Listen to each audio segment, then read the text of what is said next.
প্রিয় শিক্ষার্থীরা, তোমাদের যাদের এইচএসসি আছো তাদের আইসিটি একটি ক্লাস নিয়ে চলে এসেছে, গুরুত্বপূর্ণ ক্লাস। তৃতীয় অধ্যায়ে লজিক গেটের অনেকগুলো প্রশ্ন আছে। তোমরা যখনই প্রথম দৃষ্টিতে দেখো তোমাদের মনে হয় প্রশ্নটা অনেক কঠিন, এটা আনসার করতে তোমরা অনেক বেশি সমস্যা ফেস করবে। কিন্তু এমন কিছু প্রশ্ন রয়েছে শিক্ষকরা মূলত কি করে গেটটা একটু জটিল করে দিলেও কিন্তু ভিতরে প্রশ্নটা অনেক সহজ করে দেয়। এই ধরনের একটি প্রশ্ন যেটি সিলেট বোর্ড 2019 সালে এসেছে, সেটি নিয়ে একটু আলোচনা করবো। দেখো, প্রথমে গয়ের যে কোশ্চেনটা দিয়েছে, তোমরা জানো আমি সবসময় গয়ের কোশ্চেন আলোচনা করি যে ওয়াই এর সরলীকৃত মান নির্ণয় করো। হ্যাঁ, ওয়াই এর অর্থাৎ এটা সরলীকৃত মান নির্ণয় করতে বলেছে। আমরা প্রথমে গ নাম্বারটা সমাধান করে ফেলি। চলো দেখো, ওয়াই এর সরলীকৃত মানটা কি দাঁড়াচ্ছে। প্রথমে আমার এখান থেকে এ বি সি, অর্থাৎ আমার তিনটি, একটা এ একটা বি একটা সি, এবং এখানে গুণাকার হবে। কেন হবে? দেখো এটা সমান রয়েছে, তার গুণাকার আছে এবং একটা গোল চিহ্ন অর্থাৎ তাদের উপর একটা নট আছে। ওকে, এরপর আমার ইনটু আছে, কারণ যেহেতু এখানেও এটা কি অর্থাৎ গুণাকার আছে। এরপর একটা এ একটা বি একটা সি এসেছে, তাহলে একটা এ প্লাস একটা বি প্লাস একটা সি, এবং এখানেও বের হওয়ার সময় কি আছে? একটা নট আছে। এই হচ্ছে আমাদের y এর মূলত মানটি, অর্থাৎ এটা গুণাকারে এখানে রয়েছে। এখন আমাদের কি করতে হবে? আমাদের এই y এর মানটিকে সরলীকরণ করতে হবে। আমরা সরলীকরণ করি, আমরা কি জানি? ডি মর্গান উপপাদ্য অনুসারে নটগুলো প্লাস হয়ে যায়, তাহলে এটা হয়ে যাবে a nought plus b nought plus c nought. আর এখানে কি হয়ে যাবে? এটি হয়ে যাবে a into b into c। এখন যদি আমরা কি করি, এটা দ্বারা যদি এটাকে গুণ করি, দেখো গুণ করলে এখানে কি হবে? a b c, অর্থাৎ আমরা a b c দ্বারা যদি আমরা যদি গুণ করি, আমাদের কি থাকতেছে? a not. হ্যাঁ, আমাদের এখানে কি থাকতেছে? আমাদের এখানে কি হয়ে গেল? a b c নট, অর্থাৎ a nought b not c not, আমার নটগুলো হয়ে গেল। এখন যদি আমরা গুণ করি, এখানে হয়ে যাচ্ছে কি? a not into a nought b not c not plus এখানে কি হচ্ছে? এখানে হয়ে যাবে কি?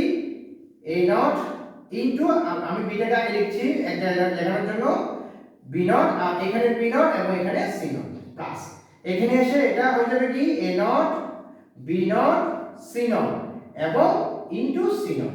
আমরা কি জানি? যখন আমাদের a not into a not, অর্থাৎ যখন আমাদের দুটো a নট হয়ে যাবে, আমাদের একটা a নট হয়ে যাবে, তাহলে এখানে হয়ে যাচ্ছে কি? a nought b not c not plus এখানে এসে a nought b not c not, কারণ এখানে দুটো b নট আছে, প্লাস এখানে এসে a নট b নট এবং c নট। তাহলে আমার এবার তিনটা a nought b not c not মিলে আমার কি হয়ে যাবে? a b c, অর্থাৎ আমার এখানে আমার সরলীকৃত মানটা হচ্ছে a নট b নট এবং c নট হচ্ছে আমার সরলীকৃত মান। কারণ আমরা জানি দুইটা a যোগ করলে একটা a হয়, তাহলে সেই হিসাবে আমার তিনটা যোগ করলে কি হবে? একটাই হবে, অর্থাৎ আমার y এর সরলীকৃত মান হচ্ছে a নট b নট এবং c নট। দেখো, দেখতে অনেক কঠিন মনে হলো, সরলটা কিন্তু অনেক সহজ ছিল। এরপরটা আরো সহজ, সেটা কিভাবে? দেখো, আমরা এরপরের সেকশনটা আমাদের যেটা বলেছে সেটা হচ্ছে কি, আমাদের এই যে সরলীকৃত মানটি আছে, এটি বাইনারি যোগের বর্তনী, অর্থাৎ f এর সরলীকৃত মানে গেটের বাইনারি যোগের বর্তনীতে ব্যবহৃত হয়। তাহলে আমরা প্রশ্নটা একটু করে মুছে ফেলি।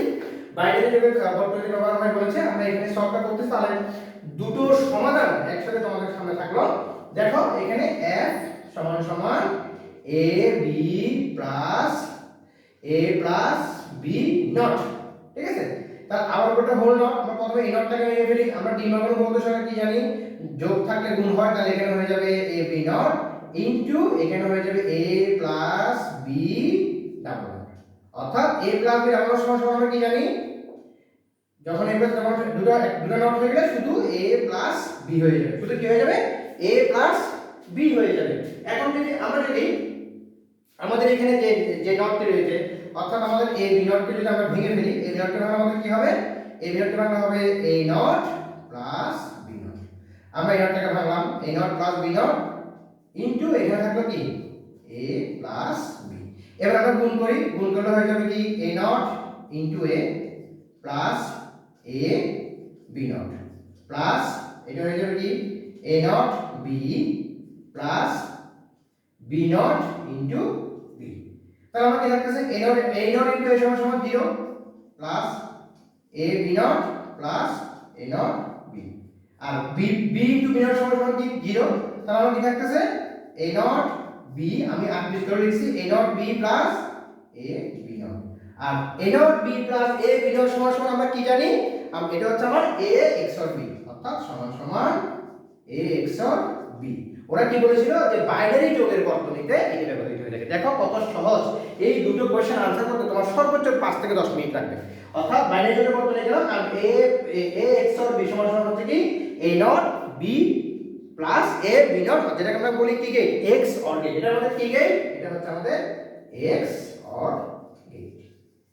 দেখো কত সিম্পলের মধ্যে আমাদের কোশ্চেনটা সমাধান হয়ে গেল। কিন্তু অনেকে হয়তো এই চিত্রটা দেখে তোমরা প্রশ্ন আনসার করতে না। তাহলে আশা করছি তোমরা এখন বুঝতে পেরেছো, অনেক সবসময় যে লজিক গেট বড় দিলেই যে প্রশ্ন করতে হবে এমন নয়, ভিতরের প্রশ্নগুলো অবশ্যই পড়ে দেখবে এবং পারলেই তুমি সেটা আনসার করবে, এবং পারার জন্যই কিন্তু মূলত আজকের এই আলোচনাটা করলাম। ধন্যবাদ সবাইকে ক্লাসে দেখার জন্য। যদি ভালো লাগে অবশ্যই তোমরা ক্লাসটি তোমার বন্ধুকে শেয়ার করবে। ধন্যবাদ সবাইকে।